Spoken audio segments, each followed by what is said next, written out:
Profesora Ana Cristina, muchísimas gracias por haber aceptado esta invitación a la entrevista con ocasión del proceso de autoevaluación del programa de Español y Filología Clásica.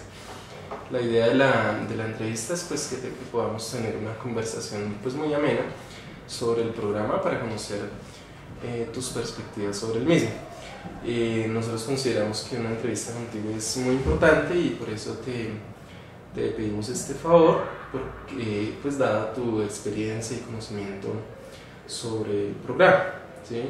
No solamente en lo que tiene que ver con el conocimiento y la experiencia desde la parte, digamos, administrativa del programa, sino también pues por tu experiencia como docente a lo largo de varios años y también pues el conocimiento que tienes del origen de esta carrera. Muchas gracias por todas esas flores. Bueno, justamente la primera pregunta se orienta a eso. Quiero que nos cuentes la historia del programa, la historia que tú conoces del programa, no solo cuando inicia formalmente en el año 1997 con el primer grupo, sino también todos sus antecedentes relevantes que permitieron que ésta surgiera. Bueno, cuando yo me vinculé con el departamento de lingüística, había dos programas de humanidades clásicas. El antiguo programa Humanidades Clásicas, que tenía 49 asignaturas, y ya siempre dentro de la carrera de Filología de Idiomas. La carrera de Filología de Idiomas siempre ha contemplado inglés, francés, ya solo con español, o inglés-francés también hubo un programa, y estaba el de Humanidades Clásicas. Entonces, cuando yo entré en el año 89 al departamento, estaban vigentes dos programas de Humanidades Clásicas. Uno antiguo de 49 asignaturas y otro que se llamaba, pues obviamente el nombre es el mismo, Humanidades Clásicas, como carrera, como un plan de estudios de la carrera de Filología de Idiomas, y era con 42 o 43 asignaturas. Estaban vigentes esos dos, claro, pero estaba recién aprobado ese nuevo de 42 asignaturas. Tuve la oportunidad en el año 93 de ser coordinadora de la carrera. Y en ese momento era muy difícil, se ofrecía para procesos de admisión, pero era muy difícil mantener los pocos estudiantes que ingresaban al programa. Ingresaban 4, ingresaban 5, ingresaban 6, y entonces lo que hacía la facultad era brindarles la posibilidad de trasladarse a otros los programas nuestros, a inglés, a francés, a alemán o a español, porque era muy difícil mantener un grupo de 4 estudiantes, de 5 estudiantes a lo largo de 8 semestres. No se podía. Eso sin pensar en la deserción, ¿no? Alguien se podía ir. Entonces, fue una época muy crítica para el programa de Humanidades Clásicas de la carrera de Filología de Idiomas. Fue cuando el profesor Noel, digamos que él había sido fue director de área curricular, o sea que tuvo que afrontar eso de decirle a los pupilos que venían a su programa: miren, qué pena, la facultad les ofrece la posibilidad de trasladarse a otro programa, porque no podemos abrir con 4 o 5 estudiantes. Entonces, y una de las desventajas que se veía era que fuera un programa solo de humanidades clásicas. Claro, estamos hablando del siglo pasado, cuando creo que la enseñanza del latín y del griego no estaba, hoy no es que esté tan extendida, pero hoy hay lugares donde se está enseñando griego y latín. Y en esa época sí que en ninguna parte se enseñaba griego y latín. Entonces yo creo que le empezó a rondar la idea al profesor Olaya, que a propósito vino. Al profesor Olaya le empezó a rondar la idea junto con otros, con el padre, no me acuerdo, bueno, estando en la vicerrectoría académica se aprobó la creación del programa.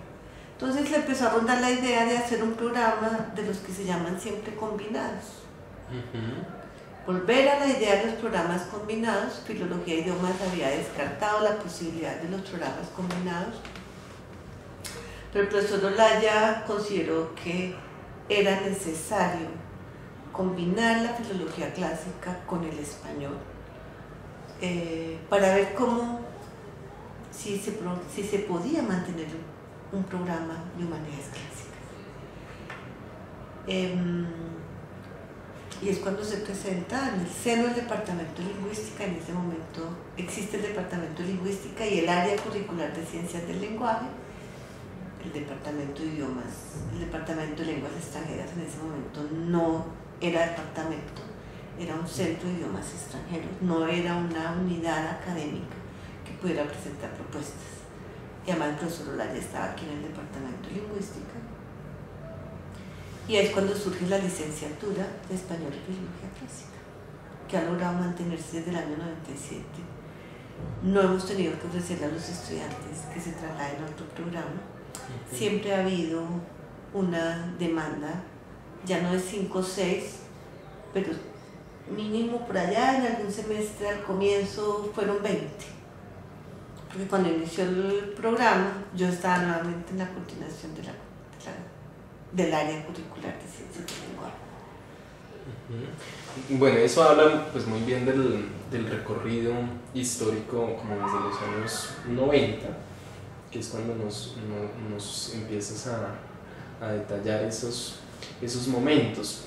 Teniendo en cuenta esos factores, ¿cómo evalúas tú la estructura actual y el contenido actual de nuestro plan de estudios?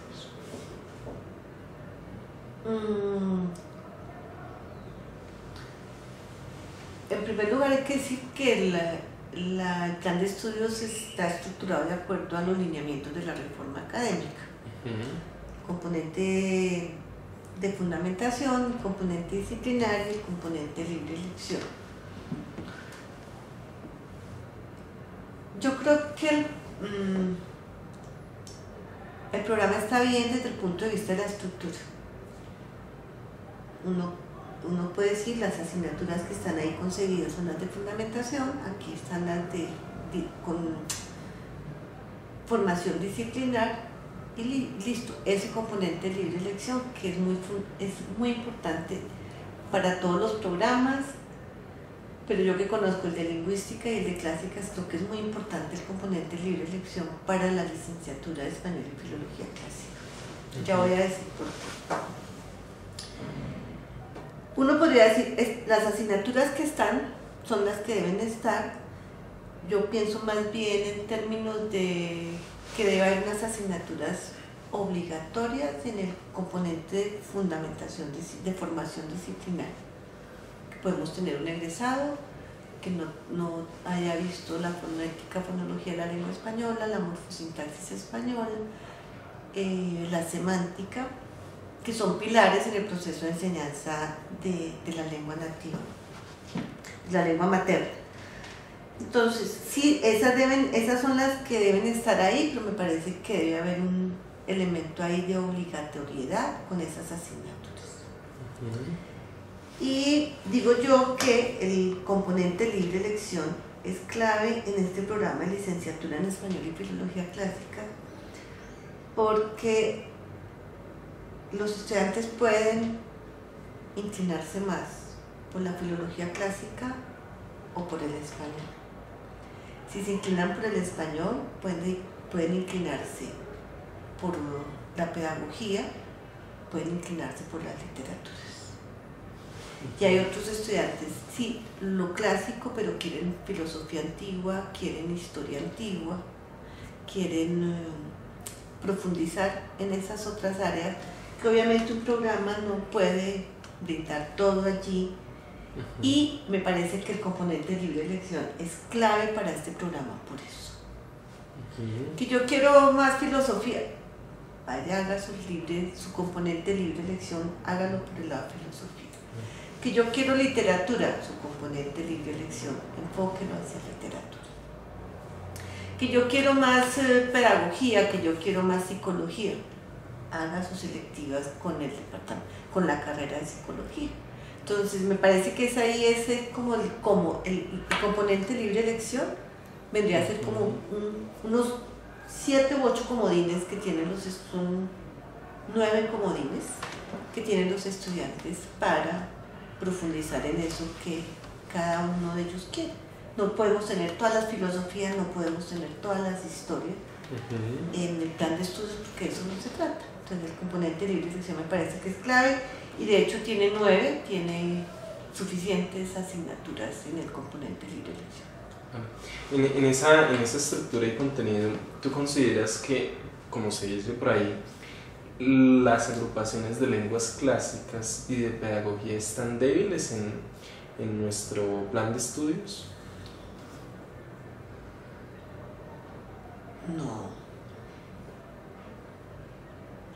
No están débiles.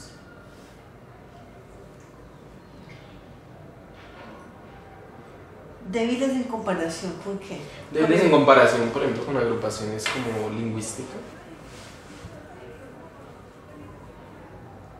E incluso como literatura. No, si uno ve acá en la formación disciplinar, tenemos lenguas clásicas y estudios clásicos. Y allí tenemos 1, 2, 3, 4, 5, 6, 7, 8, 9, 10, 11 asignaturas.